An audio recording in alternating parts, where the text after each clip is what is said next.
College Success Arizona presents Scholar Interviews. The following interview features Jenny Ng. I was born in Monterey Park, California, which essentially is Chinatown in LA. I lived there for about 10 years, and then my parents are nail technicians, so there wasn't really that much work in California for them, so we moved to Arizona, and I've been here since I was 11. Can you repeat what your parents' occupation was? Sure. They paint nails. They're nail technicians. Gotcha. Now, what are your memories of growing up in California? I don't actually remember it very well. It was just a different environment from Arizona. I guess it was more diverse in some ways and then not in others. And Jenny, you came to Arizona, you mentioned around the age of 10. What grade did you start in school here and where? What school? I went to Conley Elementary, I think, at 6th grade. And what are your memories of starting school in Arizona? I've always been really shy, so it was really hard to make friends. So I remember when I came here, I didn't really have that many friends to be around. So it was difficult in the sense of socializing with other kids your own age, because like you said, like for a lot of kids, it's difficult to make friends or be open with other people. So that was kind of a difficult transition? Yeah, exactly.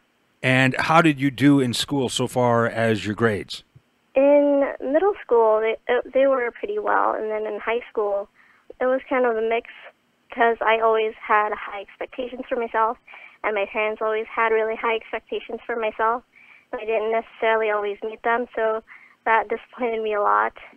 But I think I ended up with fairly good grades. I ended up in the ACE program at MCC, and so that helped me out a lot in terms of, I don't know, getting ready for college. It was teaching in different styles, so I didn't necessarily like the way my high school teachers taught. Did you always envision yourself attending college and getting a degree of some kind? Yes. My parents have always expected me to do that. I didn't really have the money to, but because of that, they've always expected me to get scholarships and be able to pay for it myself. And at what point did you become familiar with College Success Arizona? Like I said, I was in the ACE program at Mesa Community College, and I think it was junior or senior year when I heard about it, and I decided to apply because, I don't know, it just seemed really interesting that there was a mentoring system in there as well as a scholarship. And so I remember applying and not getting it at first, and then I think a few maybe weeks later they emailed me and said I'd gotten it. Outstanding. And where are you now? How old are you? What are you studying? I am at Arizona State University. I'm 20 years old, and I'm studying journalism, political science, and Asian studies. And are you what year are you in? When do you expect to graduate? I'm a junior, so I'll be graduating in May of 2017. So your bachelor's will be in primarily in journalism? I'll have 3 of them, hopefully. So you have a triple major? Yeah. Wow. What do you want to do eventually as a career? Well, right now I'm in Washington, D.C., interning with USA Today, and so I'm hoping to go into politics or international relations.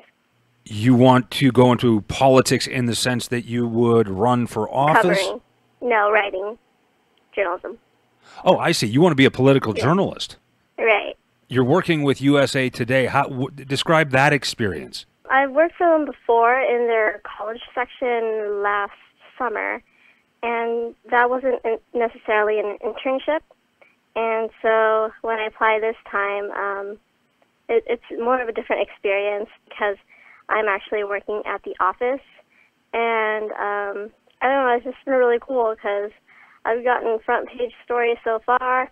Today I got to cover Justice Scalia and his funeral, so that was pretty cool. Is it really an exciting kind of thing because it's always different and you're sort of there as a front row, I guess, witness or author of history? Yeah, it's last summer when I was here, the same-sex marriage was passed, and this time it's just Justice Scalia passing away. And so it's really interesting to see how everyone's reacting here versus how they would react in Arizona. And just to cover it and see it for myself is really amazing. So you want to be a print journalist or broadcast? Primarily print. And you would hope for a career with USA Today or possibly another online site or magazine? Well, I really want to focus on foreign policy. So my ideal, I guess, publication would be Foreign Policy Magazine or the Washington Post. Wow, that is a very specific goal and plan, and it sounds like you're well on your way to attaining it. Hopefully.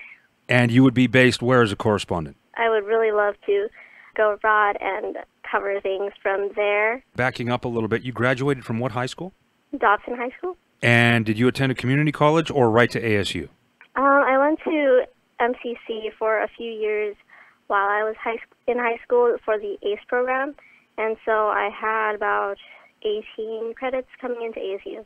How helpful has the College Success Arizona Scholarship been in helping you to limit student debt and also cover other educational expenses?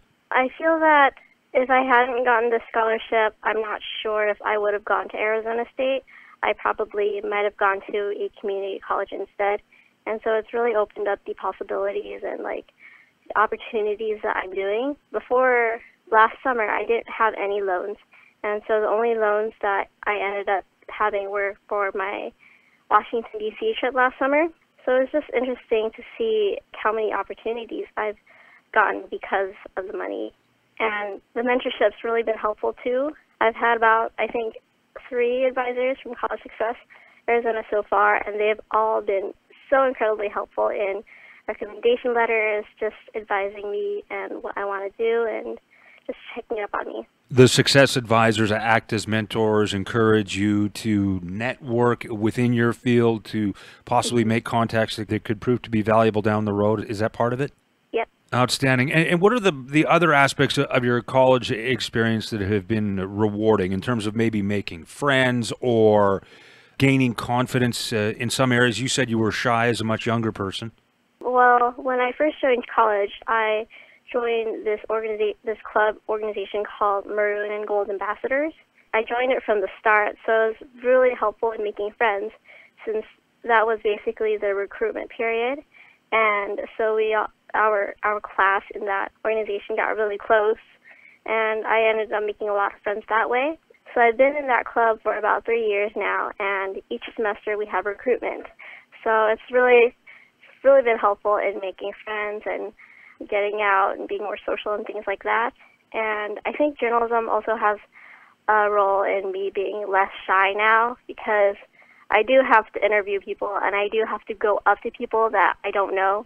And so that's really helped me open up a lot. And not just people, but people who are connected to folks like Justice Scalia, and you mentioned marriage equality thing last year. You're talking about some highly placed individuals that you're interviewing on a face-to-face basis.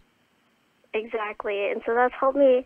Not only has that helped me in journalism, but that's also helped me with interviewing for jobs and internships, because I've interacted with those types of people before. And so I know what they're looking for. When you look at working journalists, do you have anybody you're looking at as sort of a mentor or a role model, a name that somebody might recognize? I don't think it's a name anyone would recognize, but last summer I was in a program called the Institute for Political Journalism, and I got to meet a Washington Post journalist who previously worked at a Nevada newspaper covering politics, and she'd gone to Taiwan to study abroad and report from there, and she's a really cool journalist that I ended up looking up to a lot. And so last summer we had a few dinners, few lunches, and right now I'm trying to meet up with her again. So it's been really cool looking up to her and seeing what she's doing with her life since she's so young. She's only 29. And young people coming up, students in the place where you once were, in the sense of deciding or determining what they may want to do with their life through careers and setting goals. What do you say to those young people to help them possibly accomplish those goals and dreams? Well, I think everyone's different. So obviously not everyone has a set plan for what they want to do. So at this point, it's completely okay to not know what you want to do, just to kind of have some type of interest that can propel you forward and guide you where you want to be. Yeah, I don't necessarily think you have to know what you want to do. It'd be nice, but not everyone can plan out their lives. Thank you for the interview, Jenny, and for working so hard to make a difference in our community.